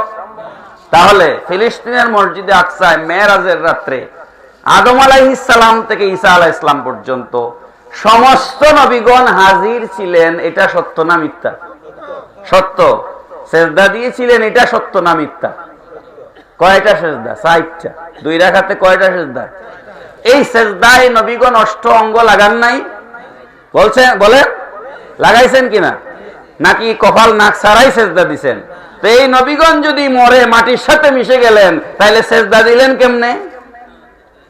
মেরাজের রাত্রে নবীদের সেজদা, আমাদের নবীর পিছনে নামাজ আদায়, সেজদা প্রমাণ করে সমস্ত নবীগণ সশরীরে জিন্দা। কি আকীদা কি পরিষ্কার? এজন্য নবীগণ মরা না জিন্দা? শুধু জিন্দা না, আমাদের নবী বলেছেন আনা আসমাউ সালাতাহুম। বাংলাদেশ থেকে, ভারত থেকে, পাকিস্তান থেকে, আমেরিকা থেকে, ইউরোপ থেকে, যেখান থেকে আমার আশিক আমার উপর দুরূদ শরীফ পড়ে, আমি রওজা আকদাস মোবারক থেকে নিজ কান মোবারক দ্বারা আমার আশিকের দুরূদ শরীফের আওয়াজ শুনতে পাই। সুতরাং আপনি যেখানে বসে দুরূদ শরীফ পড়েন, নবী সেটা শুনেন। তাহলে মহব্বতে দুরূদ শরীফ পড়া দরকার না? কেন? নবী শুনতেছেন তো, বকিলের সাথে মতো পড়লে হবে? অনেকে দুরূদ শরীফ নিয়ে ব্যঙ্গ বিদ্রূপ করেন। অনুরোধ করবো এটা করবেন না, আপনার দুনিয়া এবং আখিরাত বরবাদ হয়ে যাবে। মুহতারাম হাজিরিন, তো আসুন, কথা তো শেষ করতে পারছি না। নবীজির সেনাসাকের দ্বিতীয় প্রমাণ হচ্ছে নবী হায়াতুন নবী, ঠিক কিনা? 3 নাম্বার, নবীজির ফথুল বারি 13 খণ্ড 410 পৃষ্ঠায় এসেছে। জিবরাইল আলাইহিস সালাম যখন নবীজির কলব মোবারক বের করে জমজমের পানির সাথে ধৌত করছিলেন, তখন জিবরিল একটা কথা বলেছিলেন, সেটা আল্লাহর রাসূল কোট করেছেন। সেটা ফথুল বারিতে 13 খণ্ড 410 পৃষ্ঠায় লেখা হয়েছে। জিবরাইল বলছিলেন, কলবুন সাদীদুন ফিহি আইনানি তাবসুরানি ওয়া উজনানি তাসমাআনি। এই কলব মোবারক, নবীজির কলব মোবারক যখন জমজমের পানিতে ধৌত করছেন, তখন জিবরিল বলছেন, কলবুন সাদীদুন, সাদীদ সিন দাল ইয়া দাল, আলেমরা বুঝবেন। সাদীদ মানে ত্রুটি মুক্ত, বক্রতা মুক্ত, দোষহীন। জিবরিল বলছেন এই কলব হচ্ছে ত্রুটি মুক্ত একটা কলব, যেই কলবের মধ্যে 2টি চোখ আছে, যেই চোখ দিয়ে তিনি গোটা জগৎ দেখেন। আর এই কলবের মধ্যে 2টি কান আছে, যেই কান দিয়ে তিনি জগতের মানুষের কথা শুনেন। পড়েন সুবহানাল্লাহ। এই কথার সমর্থন কোরআন শরীফে আছে। আল্লাহ পাক রব্বুল আলামিন সূরা হজ্জের ভিতরে বলেছেন, ফাইন্নাহা লা তা'মাল আবসার ওয়ালাকিন তা'মাল কুলুবুল লাতী ফিস সুদূর। মানুষের শুধুমাত্র চামড়ার চক্ষু নয়, মানুষের অন্তরে একটা চক্ষু আছে। সূরা হজের ভিতরে আল্লাহ পাক রব্বুল আলামিন বলেছেন, মুমিন মুসলমানের অন্তরে যে একটা চক্ষু আছে, এই অন্তরের চক্ষু দিয়া আল্লাহর ওলিরা মুমিনরা হাজার মাইল দূরের জিনিস দেখতে পায়। কলবটা জাগ্রত হইতে হবে, অন্তরের চক্ষু খুলতে হবে। ফাইন্নাহা লা তা'মাল আবসার, আল্লাহ পাক বলছেন মানুষের চামড়ার চক্ষু অন্ধ হয় না, বরং ওয়ালাকিন তা'মাল কুলুবুল্লাতী ফিস সুদূর, মানুষের অন্তরের চোখ অন্ধ হয়ে যায়। যাদের অন্তরের চোখ অন্ধ হয়ে যায় এরা বলে পীর আবার কি, মুরিদ আবার কি, এগুলা এরা বলে যাদের অন্তরের চোখ মরে গেছে। ঠিক কিনা বলেন? যাদের অন্তরের চোখ মরে গেছে। ওলিয়া উলিয়া পীর দরবেশ ছাড়া কোনো ইসলাম নাই। এটা সময় থাকলে শেষের দিকে বুঝাবো, আলোচনা শেষের দিকে আনি। 4 নাম্বার হচ্ছে তাফসীরে রুহুল বয়ান, 5ম খণ্ড 106 পৃষ্ঠায় এসেছে। জিবরাইল আলাইহিস সালাম বলছেন, ফালাম ইয়াকুনিশ শাকু বিআলাতিন ওয়া লাম ইয়াসিলিদ দাম, আমি যখন নবীজির বক্ষ মোবারক বিদীর্ণ করি তখন আঙ্গুল দিয়ে করেছিলাম, কোনো ব্লেড ছুরি চাকু ব্যবহার করি নাই, অর্থাৎ বিনা অস্ত্রে নবীজির বক্ষ মোবারক বিদীর্ণ করা হয়েছে। ওয়ালাম ইয়াসিলিদ দাম, 1 ফোঁটা রক্তও জড়ে নাই। পড়েন সুবহানাল্লাহ। 1 ফোঁটা রক্ত জড়ে নাই। এই